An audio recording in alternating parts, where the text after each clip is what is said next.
Do you feel it too? Something's shifting in Edmonton. There's a buzz in the air, and it's not just the chill rolling off the North Saskatchewan. Big decisions are being made behind closed doors. Contracts are raising eyebrows. Guys are moving in and out, and a quiet tension is starting to build. Could this finally be the turning point we've all been waiting for? Or are we about to see a full-on shakeup inside the Oilers' locker room? Stick around, because you won't believe what's going down. Hit that like button, and let's dive in. It's wild how some decisions seem simple on the surface, but end up shaking the whole room. When Connor McDavid signed his new deal, just 2 years at a number way below what he could have demanded, Oil Country couldn't help but wonder why. Why would the best player in the world leave that kind of money on the table? Coincidence? Strategy? Or maybe a quiet message to management that he's willing to take a hit for the team if it means shoring up the goaltending situation once and for all? Word spread fast. Fans caught on right away. Because if there's one thing Edmonton knows, it's their roster. The timing was too clean to ignore.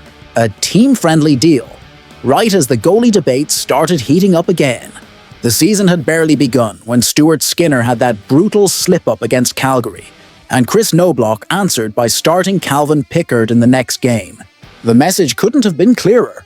Nobody's untouchable, not even between the pipes. But McDavid did what true leaders do. He thought about the team first. He could have easily pushed for Kaprizov-level numbers, but instead he made room. And that cap space? That's gold. Every dollar counts when you're up against the ceiling. That kind of move can be the difference between another playoff heartbreak and a cup run. Leadership isn't about yelling in the locker room, it's about the decisions that change everything. Duncan Keith did it in Chicago. Crosby did it in Pittsburgh. And now McDavid's carving out his own version here in Edmonton. His move didn't need a speech or some dramatic statement. It said everything by itself. I did my part. Now it's your turn. The ripple effect of that choice is massive. When your captain sacrifices a chunk of his worth, it changes the culture. It flips the mindset from how much can I get to how far can we go together. Every guy wearing that Oilers crest knows what it means. The goal isn't the bank account, it's the cup. And what if this whole thing is the start of something bigger? The kind of move that looks small now, but ends up being the pivot point for the entire season. McDavid knows goaltending has been this team's Achilles heel. Maybe this deal is his quiet way of giving management the breathing room to fix it for good.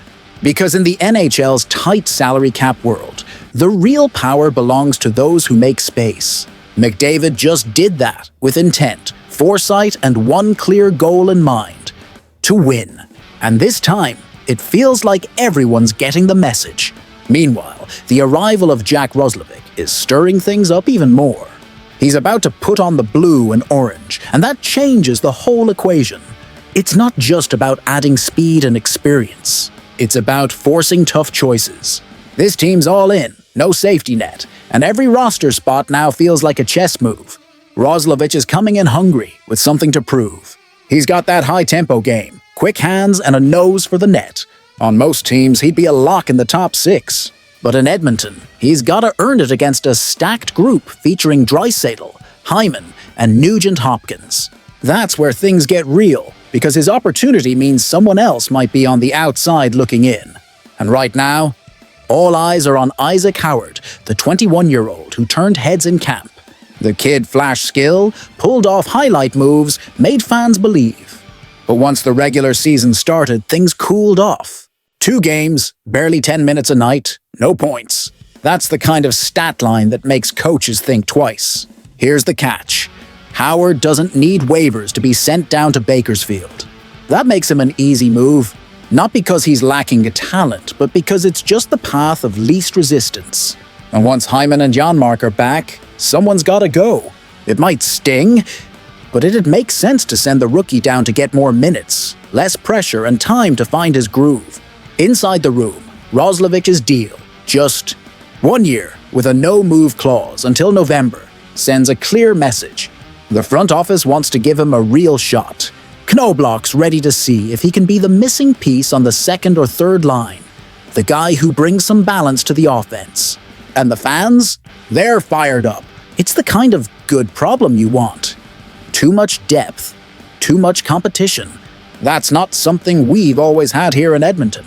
There's this quiet optimism that Roslovic's arrival marks the start of a new phase, one where every guy has to fight night after night just to stay in the lineup.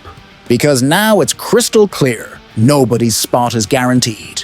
But even with all that, there's one question hanging over the ice. The one that fans across Edmonton whisper about every time they grab a pint or scroll through Twitter. Who's really our number one goalie? Skinner or Pickard? 2 games in, and the old debate is back like it never left. Game 1 was rough. Skinner's miscue wasn't just a mistake, it shifted the whole vibe.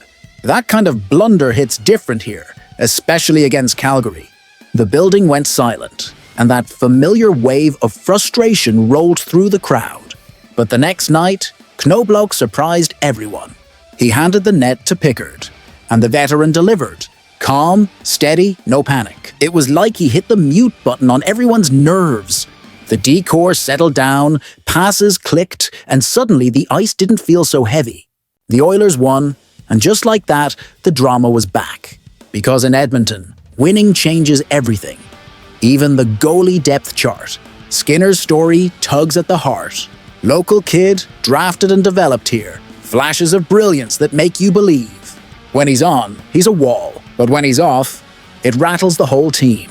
That roller coaster's been the Oilers' biggest issue for years. And honestly, they can't afford to ride it anymore. McDavid set the tone. Now he needs stability behind him, not uncertainty. Pickard's the opposite. Old school, reliable, unshakable. He's not flashy, but when he's in net, the team breathes easier. There's a calmness to his game that spreads.